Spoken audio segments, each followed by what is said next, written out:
कौन है प्रभु यीशु? यदि वह वास्तव में भगवान है तो वह क्रूस पर क्यों मरे, वो भी 3 कील में? अगर गुड फ्राइडे इनकी मृत्यु को याद करते हैं, गुड फ्राइडे यानी अच्छा कैसे कहला सकते हैं? क्या आप जानते हैं कि यह कहानी का अंत नहीं है, कि जैसे उन्होंने अपने शिष्यों को पहले से बताया थे वो फिर से जीवित हुए? आइए इन प्रश्नों का जवाब जानिए और सीखिए कि पूरे संसार के लिए इनके फिर से जीवित होने का क्या रहस्य है। यह मैं आपको 3 कारणों में बाइबल के अनुसार समझाऊंगा कि प्रभु यीशु का जी उठना क्यों इतना जरूरी था। कारण नंबर 1, यदि यीशु मसीह जी नहीं उठते तो हम मृत्यु से नहीं बच सकते थे। पहला कुरिन्थियों 15:17 में लिखा है, यदि मसीह नहीं जी उठा तो तुम्हारा विश्वास व्यर्थ है और तुम अब तक अपने पापों में पड़े हो। अब इसे समझें कि यीशु के मृतकों में से फिर से जीवित होने का मतलब है कि हम सभी को आत्मिक मृत्यु से बचाया जा सकता है और हम मृतकों में से भी जी उठने का अनुभव कर सकते हैं। आप देख सकते हैं कि यह दुनिया मृत्यु की ओर बढ़ रहा है। रोमियो 3:23 और 6:23 में हमें बताता है कि हम सभी पापी हैं और हमारे पाप का दंड और परिणाम मृत्यु है, लेकिन मृत्यु केवल शारीरिक मृत्यु नहीं। आगे हम देख सकते हैं प्रकाशित वाक्य 21:8 में, झूठे, व्यभिचारियों, कायर, हत्यारों, अविश्वासियों, दुष्ट लोग जलती हुई आग में डाले जाएंगे। यही दूसरी मृत्यु है। आप रोमियो 1:18 के अनुसार देख सकते हैं, परमेश्वर अधर्म और पाप के प्रति क्रोध रखते हैं और झूठ, घमंड, हत्या, यौन पाप और लालच और स्वार्थ से नफरत करते हैं, क्योंकि यह उनकी रचना को अशुद्ध और नष्ट कर देता है। और परमेश्वर एक अच्छा सिद्ध धर्मी जज है और उन्हें न्याय ही करना चाहिए और लोगों को वह दे जिसके वह हकदार हैं, मतलब न्याय और मृत्यु की सजा। लेकिन प्रभु यीशु आए और उन्होंने परमेश्वर का क्रोध अपने ऊपर ले लिया और हमारे मृत्यु के जगह वो मर गए और वह फिर से नए जीवन में जी उठे। और उनके फिर से जी उठने के द्वारा यीशु ने लोगों के लिए एक मार्ग खोला ताकि वे भी अनंत जीवन पाए और मृत्यु और आग की झील से बच सके। आप देख सकते हैं कि यह प्रभु यीशु की मृत्यु थी जिसने हमारे पाप की कीमत चुकाई, लेकिन यह इनका ही जी उठना था जिससे मृत्यु से जीवन तक रास्ता बनाया। जब प्रभु यीशु उठाए गए और स्वर्ग में गए तो वह पिता परमेश्वर की दाहिनी हाथ तरफ बैठे। इसका मतलब यह है कि यीशु के फिर से जीवित होने के द्वारा लोगों के पास अब नरक और दंड से बचने और जहाँ यीशु है यानी स्वर्ग, वहाँ जाने का रास्ता बन गया। वहाँ ना कोई दुख, बीमारी, ना परेशानी, ना बुराई है। रोमियो 8:34, कौन उन्हें दोषी ठहराएगा? मसीह ही है जो मर गए थे और इससे बढ़कर यह है कि जिलाए गए और अभी सर्वोच्च अधिकारी के साथ परमेश्वर के साथ हैं। वह हमारे लिए मध्यस्थ है। कारण नंबर 2, यदि यीशु नहीं उठे तो हमारे परमेश्वर से कोई संबंध नहीं हो सका। पहला तीमुथियुस 2:5-6, क्योंकि परमेश्वर एक ही है और परमेश्वर और मनुष्य के बीच में भी एक ही बिचवई है। तो यह समझने की जरूरत है कि यीशु कौन है और यीशु ही परमेश्वर है। यूहन्ना 1:1, आदि में शब्द था, शब्द परमेश्वर के साथ था और शब्द परमेश्वर था। यूहन्ना 1:14, उस आदि शब्द ने देह धारण कर हमारे बीच निवास किया। हमने परम पिता के एकमात्र पुत्र के रूप में उसकी महिमा का दर्शन किया। वह करुणा और सत्य से पूर्ण था। आप देख सकते हैं कि परमेश्वर ने जो शब्द धारण किया वह देहधारी हुआ, या दूसरे शब्दों में एक व्यक्ति बन गया। और वह व्यक्ति जिसके बारे में हम यूहन्ना के सुसमाचार में पढ़ते हैं वह यीशु थे।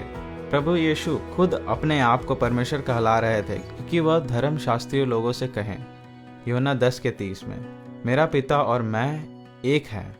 धर्मशास्त्रियों को गुस्सा आया क्योंकि यीशु अपने आप को परमेश्वर कहला रहे थे। फिर यीशु ने उनसे कहा, यूहन्ना 10:37 और 38 में, यदि मैं अपने परम पिता के ही कार्य नहीं कर रहा हूँ तो मेरा विश्वास मत करो, किंतु यदि मैं अपने परम पिता के ही कार्य कर रहा हूँ, यदि तुम मुझ में विश्वास नहीं करते तो उन कार्यों में भी विश्वास करो जिससे तुम यह अनुभव कर सको और जान सको कि परम पिता मुझ में है और मैं परम पिता में। उस समय तक प्रभु यीशु अनेक प्रकार के बीमारियों को चंगा कर रहे थे, दुष्ट आत्माओं को निकाल रहे थे और कोढ़ी को ठीक कर रहे थे और मुर्दों को जिला रहे थे। ये सब चमत्कार एक सबूत था कि वे परमेश्वर हैं। एक और बात यह है कि आराधना करना या पूरे रूप से झुकना परमेश्वर पर ही होना चाहिए। आप देखते हैं जो कि शैतान अपनी आराधना करवाना चाहता था, तो यीशु ने शैतान को अपने आप से दूर कर दिया और कहा, क्योंकि यह लिखा है, तुम सिर्फ प्रभु अपने परमेश्वर की आराधना और सेवा किया करो। चलिए हम बाइबल में देखते हैं। मत्ती 4:10। तब यीशु ने उससे कहा, भाग यहाँ से शैतान, क्योंकि लिखा है, तुम अपने प्रभु परमेश्वर को दंडवत करो और उन्हीं की सेवा उपासना करो। प्रेरितों के काम 10:25-26 में, जैसे कि पतरस भीतर प्रवेश करने पर था, आदर के रूप में कुरनेलियुस औंधे मुंह पतरस के सामने लेट गया, लेकिन पतरस ने यह कहकर उसे उठाया, उठो, खड़े हो, मैं तो एक इंसान हूँ। प्रकाशित वाक्य 22:8-9 में, और मुझ यूहन्ना से यह सब बातें देखी और सुनी। इन सब बातों को सुनने और देखने के बाद जिस स्वर्गदूत ने मुझे ये सब बातें दिखाई, उसकी उपासना करते हुए मैं उसके पैरों पर गिर पड़ा। लेकिन उसने मुझसे कहा, देखो, ऐसा मत करो, मैं भी तुम्हारे साथ सेवक और भविष्यवक्ता भाइयों के साथी हूँ। सिर्फ परमेश्वर ही को दंडवत करो। ठीक है, तो आप देख सकते हैं कि ईश्वरीय मनुष्य और स्वर्गदूतों दोनों ने अपनी आराधना करने से इनकार कर दिया। लेकिन यदि आप यीशु को देखेंगे तो आप देखेंगे कि उनकी कई बार आराधना की गई है। यह मत्ती 2:11, 8:2, 9:18, 14:33, 15:25, 28:9, 28:17 में लिखा है। मरकुस अध्याय 5:6, लूका अध्याय 24:52 और यूहन्ना अध्याय 9:38 उनकी कई बार आराधना की गई। और फिर भी प्रभु यीशु आराधना करने से इनकार नहीं करते और ना ही किसी को सुधारते हैं। इसलिए जब यीशु ने ऐसा किया तो उन्होंने यह बयान दिया कि वह 100% परमेश्वर और आराधना के योग्य है और 100% मनुष्य है, जो मनुष्य के देह में आए। और इसका इतना महत्वपूर्ण कारण यह है कि यीशु फिर से जी उठे और जीवित है।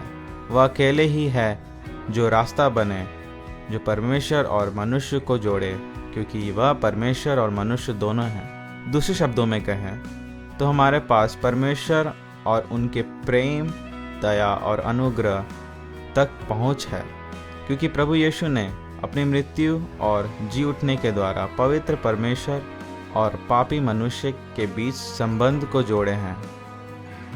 उनकी वजह से हम पापों से मुक्त हो सकते हैं। उनके अनुग्रह के द्वारा अभी से एक नया जीवन जी सकते हैं। और कारण नंबर 3, यदि यीशु जी नहीं उठे तो हम परमेश्वर के वचन पर भरोसा नहीं कर सकते। मत्ती 16:21। उसी समय से यीशु अपने शिष्यों को बताने लगे कि यह उनके लिए जरूरी है कि वह यरूशलेम को जाएं और अपने प्राचीनों, महायाजकों और धर्म शिक्षकों के हाथ से बहुत दुख उठाकर मार डाले जाएं और तीसरे दिन जी उठे। आखिरकार यह ध्यान देना चाहिए कि प्रभु यीशु ने मृत्यु और अपने जी उठने के भविष्यवाणी की थी। यह सिर्फ एक बार ही नहीं, प्रभु यीशु ने 3 बार इस बात को बताया। इसलिए यदि यीशु दोबारा नहीं उठे तो उनका वचन और बाइबल गलत होगी और उन पर भरोसा नहीं किया जा सकेगा। पर प्रभु यीशु ने जो कहा सच हुआ।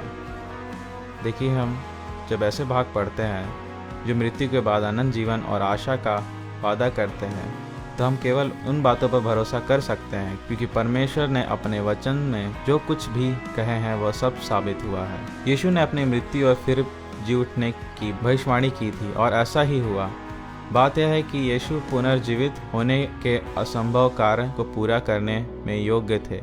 इसका मतलब यह है कि उन्होंने जो कुछ भी कहा वह सच था। यह वह सच्चाई है जिस पर भरोसा कर सकते हैं। तो यह सब कहने के लिए जब आप यीशु के जी उठने के बारे में सोचते हैं तो कृपया याद रखें कि यदि यीशु नहीं जी उठते तो हमें मृत्यु से नहीं बचाया जा सकता था, हमारा परमेश्वर से कोई संबंध नहीं हो सकता था और हम परमेश्वर के वचन पर भरोसा नहीं कर पाते।